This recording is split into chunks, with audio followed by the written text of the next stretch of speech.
All right, so again, if I have my first term and if I have my rule, then I can write an equation using this formula right here.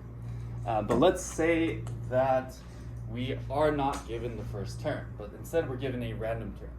In this case, they're saying that one of the terms is a19 is equal to negative 45, meaning that the 19th term in the sequence, if I were to count the numbers that are in the sequence, the 19th term is going to be negative 45.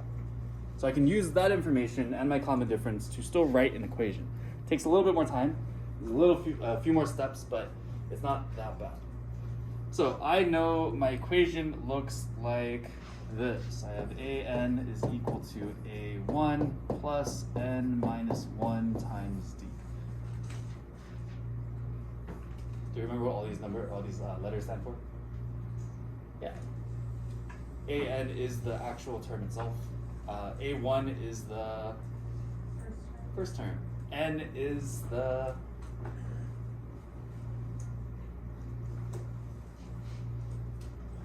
if we look up in our notes, we wrote it earlier yesterday. Place. Place meaning like the first term or the fifth term or the 10th term. D is the common difference, right? So we have a couple bits of information here. We know that the 19th term is going to be negative 45, and we know that the common difference is negative 3. Good. So I'm going to plug in what I know. I don't know what my first term is, so my a1 is going to remain as a1. The 19th term is 45, so that's what this whole thing is going to be equal to, negative 45. And we can say that this is equal to a1 because we don't know what a1 is, plus, what is my n value here? 19. I'm looking at the 19th term, right? So the 19th term is negative 45, so I'm going to plug in 19 here. Minus 1, and then my common difference here is negative 3. Does this make sense?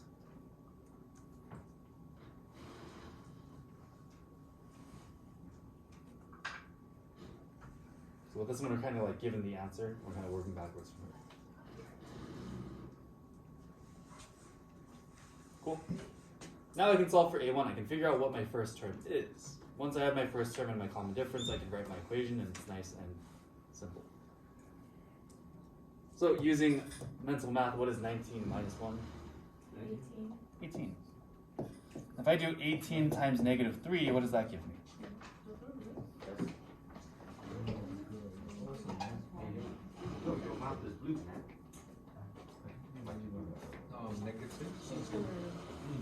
Negative 6? 18 times negative 3. Oh, negative 54. Negative 54.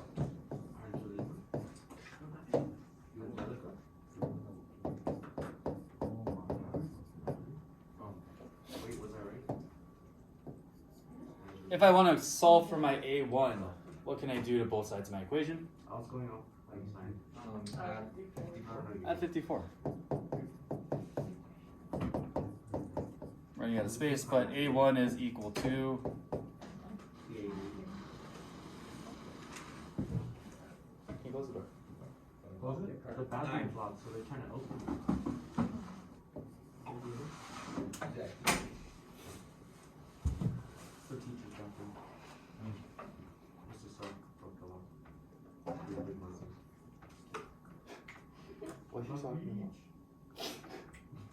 Does this make sense? Yes, it does. So we're finding our first term, or a1. Where are you recording? Yeah. Our a1 is 9, so we can use our first term and we can use our common difference to write our equation like we did for our warm-up. Again, we're using this guy here. So with this one, I can say that an is equal to my first term, which I just found out is 9, plus n minus 1, times my common difference, which is negative 3.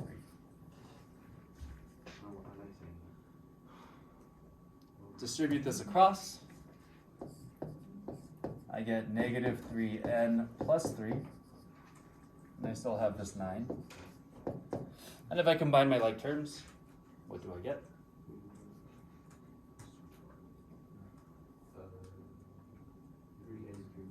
11 for 3n negative. 3 and plus 11. plus Oh, 9, 12. 12, right? Mr. Sun, Yes. you ever dream about being in frat?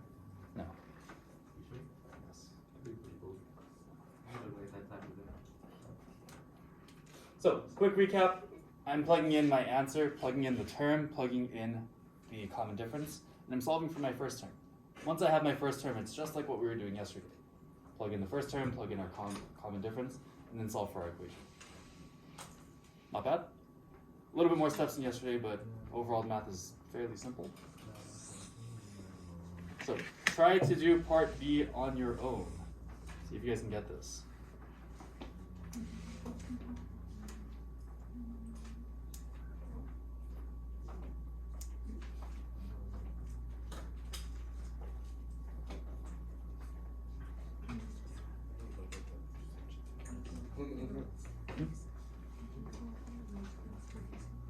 I just erased that. Oh, So sorry.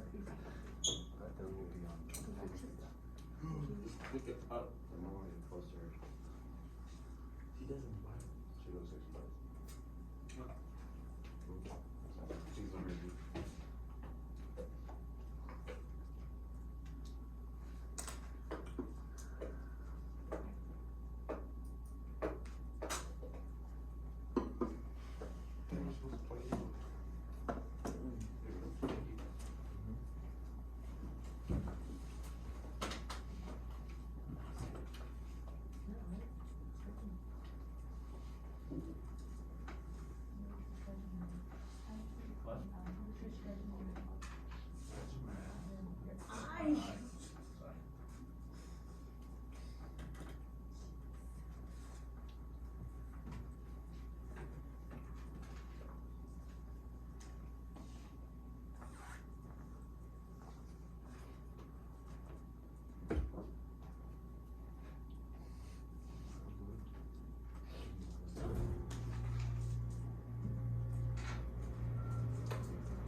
Yeah, A19.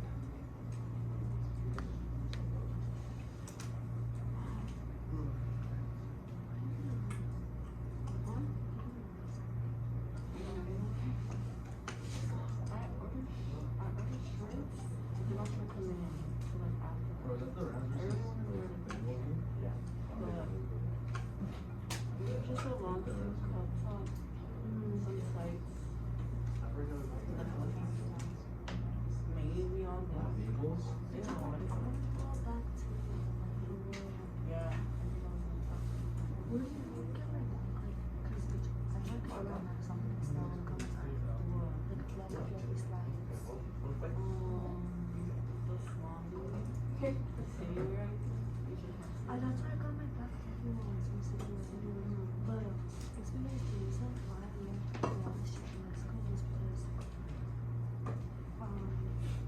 some family happened. Someone else.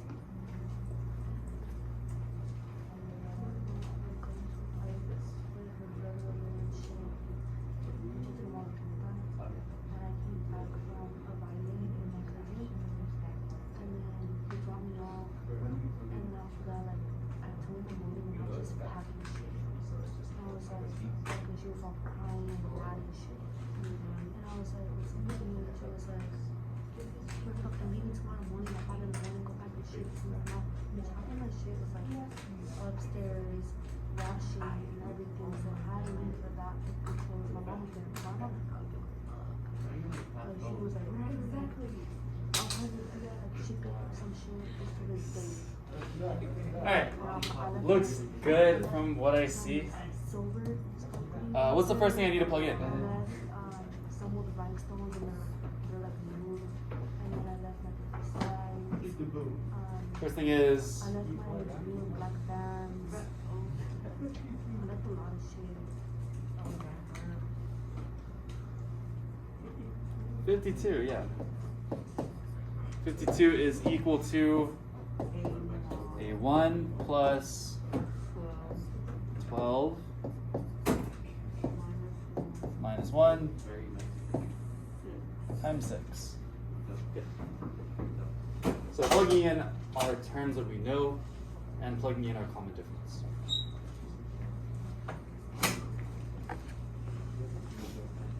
Solve this out. What is 12 minus 1? 11. And 11 times 6 is 66.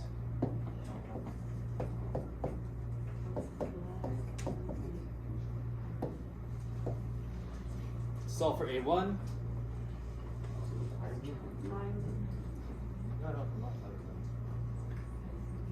Minus 66 on both sides. So A1 is equal to 50. Wait. I'm not doing that math. -182. negative. Wait. Oh wait, I was close. Cool. Now that we have our A1, we can plug into our equation. Yeah. Yeah. So it's going to be AN is equal to -14. -14 plus n minus 1 times 6. Distribute that across. This gives me 6n minus 6.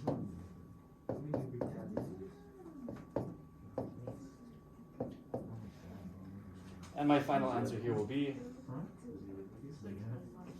6n minus 20.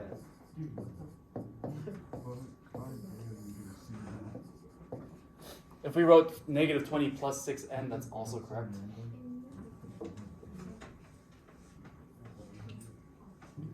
Cool?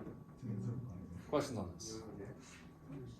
Not too bad. Again, it's a little more steps than yesterday, but I think the steps are fairly simple.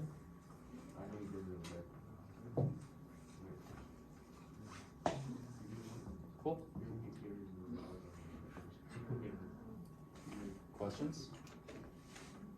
Alright. I do want to cover one more thing. I do want to introduce a new formula, but this one is pretty simple, so I think you guys will pick this up pretty quickly. Looking at our warm-up again, was it first warm-up question? We added all these guys together, yes? Yeah. So we had to go through the process of plugging in each number, figuring out what they are, and then adding all these guys together to find the sum. Yeah. Right? That is a lot of work, yes? Yeah. So instead of doing all of this, because we have an arithmetic sequence where we're increasing by the same number each time, or we're decreasing by the same number each time, we can use a formula to figure out what our sum is going to be, instead of having to plug in each one and adding them all individually. That makes sense? So our formula makes this easy. Let me know if you need a little more time on this, otherwise I'm going to scroll to the next page. Also, we're skipping this one, so you guys can just cross this out. If you want to do this on your own, you can. Up to you. Cool. So, our sum for a finite arithmetic series, if I have a finite series, what does that mean? It's series of finite. It stops at some point. It doesn't go on forever and ever. And we can find the sum of this because it stops at some point. If it goes on forever, we can't find the sum of it. So the sum, we're using S as sum, meaning we're adding all these guys together. It's going to be equal to n times n1 plus, wait, sorry, that's not right. A1 plus an over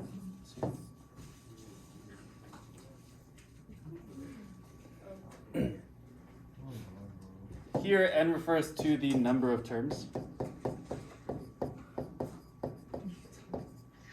And A1 and AN refer to the first and last terms.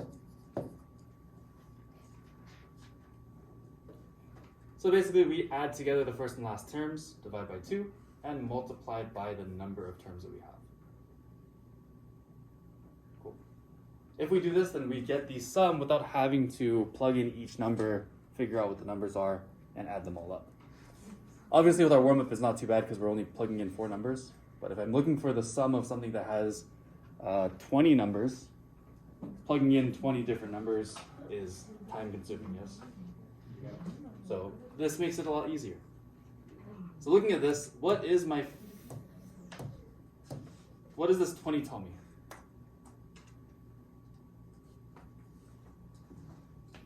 don't know.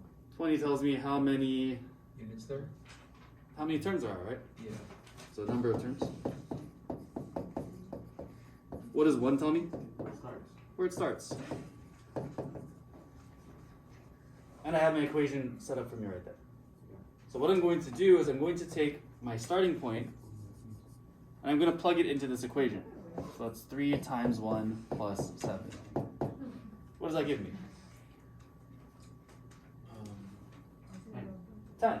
3 times 1 is 3. 3 plus 7 is 10. And I'm going to plug in my last term. So I'm going to plug in 20. What does this give me? 67.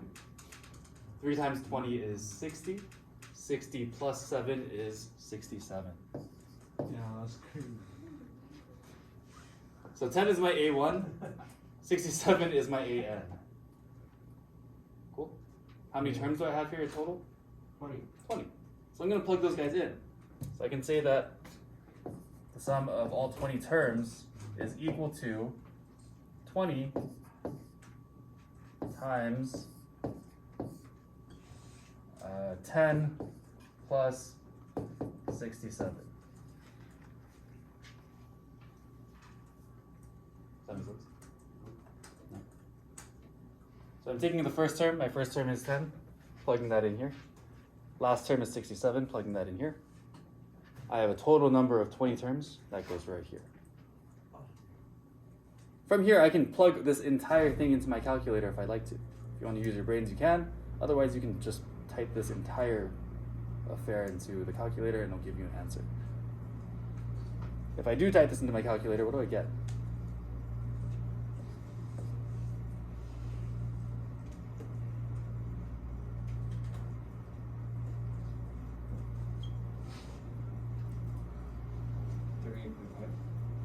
Mm, 10 plus 67 divided by 2, that's times 20.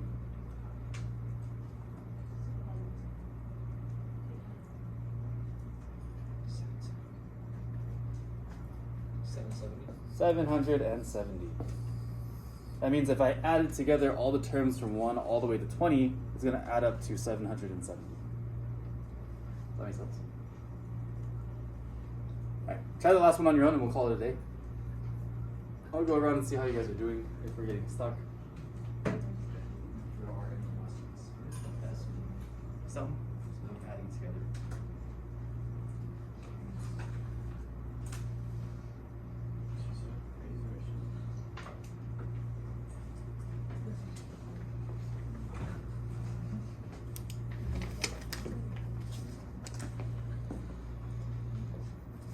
Thank you.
Apron?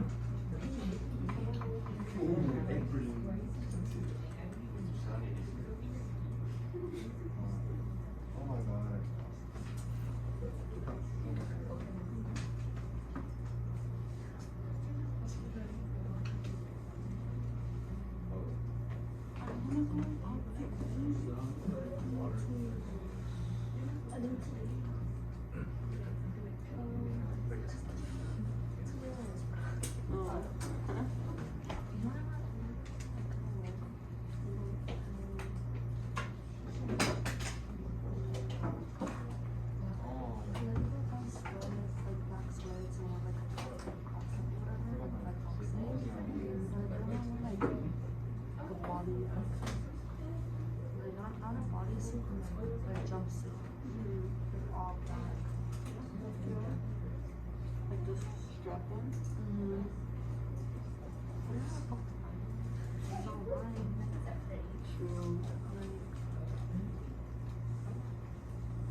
Okay, let's finish this up.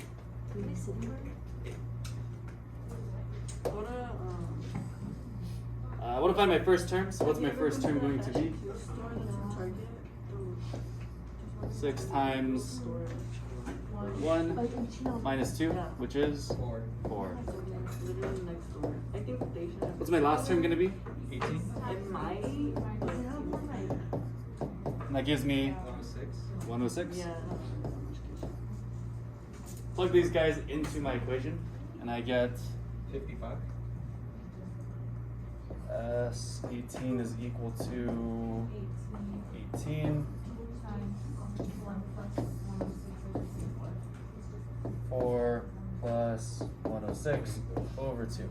Again, we can plug this whole thing into our calculator if we want to, or we can do it step by step. 4 plus 106 is 110 divided by 2 is 55. 55 times 18 is 990. Not bad? Cool. Questions on this? For sure. Awesome. So I know today's was a little long, so I appreciate you guys. But you guys can write a summary. This is the end of this section of notes. And you guys can take the period to finish your classwork.